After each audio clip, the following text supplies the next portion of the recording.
उत्तर प्रदेश के प्रतापगढ़ में निषाद पार्टी के अध्यक्ष और कैबिनेट मंत्री संजय निषाद के मत्स्य पालकों के शिक्षण, प्रशिक्षण और निरीक्षण कार्यक्रम के दौरान अचानक लाइट गुल हो गई।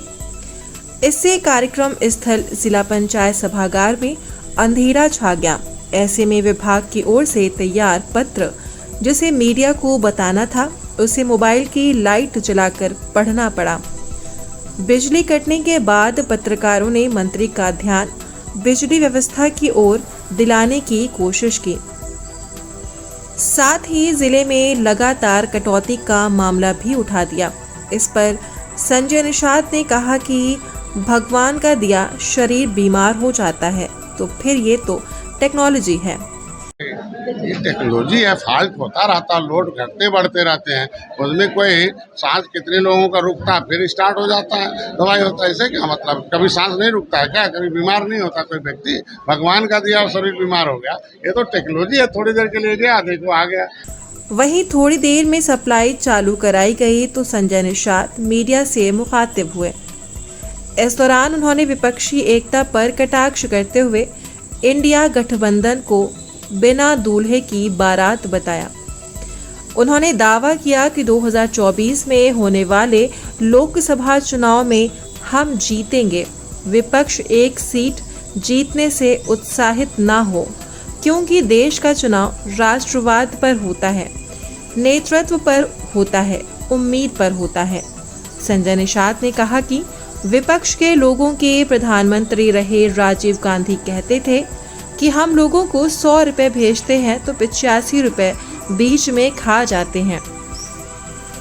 वहीं हमारे प्रधानमंत्री नरेंद्र मोदी सीधे किसानों के खाते में पैसा पहुंचाते हैं।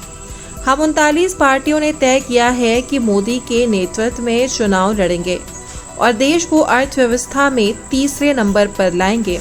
और आज हम सौभाग्यशाली हैं, G20 का नेतृत्व कर रहे हैं। कि राजीव गांधी हुआ करते थे प्रधानमंत्री, कहते थे हम गरीबों को 100 रुपये भेजते हैं तो 85 बीच में खा जाते हैं, और हमारे प्रधानमंत्री हैं सीधे किसान के गरीब के खाते में डालते हैं और सीधे पहुंच जाता है। तो नीत और नियत और देश को राष्ट्र में तो हम लोग 39 पार्टियों ने तय किया है मोदी जी के नेतृत्व में हम लोग चुनाव लड़ेंगे और देश को अर्थव्यवस्था में तीसरे नंबर पर लाएंगे। और आज हम लोग सौभाग्यशाली हैं G20 का नेतृत्व करें 20 अमीर देशों में। इसके अलावा मंत्री ने घोसी उपचुनाव में हुई हार का ठीकरा बीजेपी प्रत्याशी दारा सिंह चौहान पर फोड़ते हुए कहा कि उपचुनाव की जिम्मेदारी वहां के प्रत्याशी की होती है, इससे कोई सरकार बनने या बिगड़ने की बात नहीं होती। वैसे भी सपा की सीट थी जिसे हम लेने में नाकाम रहे।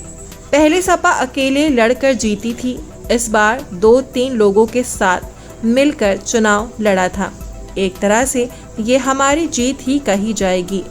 इंडिया गठबंधन पर उन्होंने कहा कि जनता शाइनिंग अथॉरिटी होती है। तो आज घोसी जो प्रदेश का चुनाव होता है मुख्यमंत्री और प्रशासन और विकास पर होता है, लेकिन जो लोकल चुनाव होता है उपचुनाव वो वहाँ के प्रत्याशी पर होता है। बस प्रत्याशी के चेहरे पर होता है, न सरकार बनना होता न बिगड़ना होता है। कांग्रेस नेता राहुल गांधी पर निशाना साधते हुए संजय निषाद ने कहा कि कोई चिल्लाता रहे, कोई विदेश में बोलता रहे, इंडिया बिना दूल्हे की बारात है। वो एक दूसरे के खून के प्यासे हैं। जो लोग इकट्ठा हो रहे हैं वो लोग कांग्रेस के सताए हुए हैं। NDA 330 सीट पार करेगा और सरकार बनेगी। चाहे उनके साथ चाहे कांग्रेस के खिलाफ वो पार्टियां बनी हैं, हम भी कांग्रेस के खिलाफ बनाए पार्टी, तो वो सब कांग्रेस मिलके जब पार्टी उनके खिलाफ बनाए हो तो कैसे उनके साथ रह के काम करोगे? तो क्या लगता है आपको? निश्चित रूप से NDA 330 पार, NDA की सरकार, मोदी जी पे प्रधानमंत्री। मिर्जापुर में दिन दहाड़े हुई हत्या और लूट की घटना पर उन्होंने कहा कि घटनाएं निंदनीय होती हैं, उस पर रोक लगाया जा रहा है। हमारी सरकार जीरो टॉलरेंस पर काम कर रही है। यूपी सर्वोत्तम प्रदेश बन रहा है। भारतीय संस्कृति आगे जा रही है। सारे लोग अमन चैन से रह रहे हैं। ना कोई हिंदू मुस्लिम राइट है, ना ही कुछ और है, सब नॉर्मल चल रहा है। अरे घटनाएं निंदनीय हैं, उस पर रोक लग रहा है। हमारे सरकार में जीरो टॉलरेंस है। धीरे धीरे हम लोगों ने 6 साल पहले देखो, 6 साल बाद देखिए।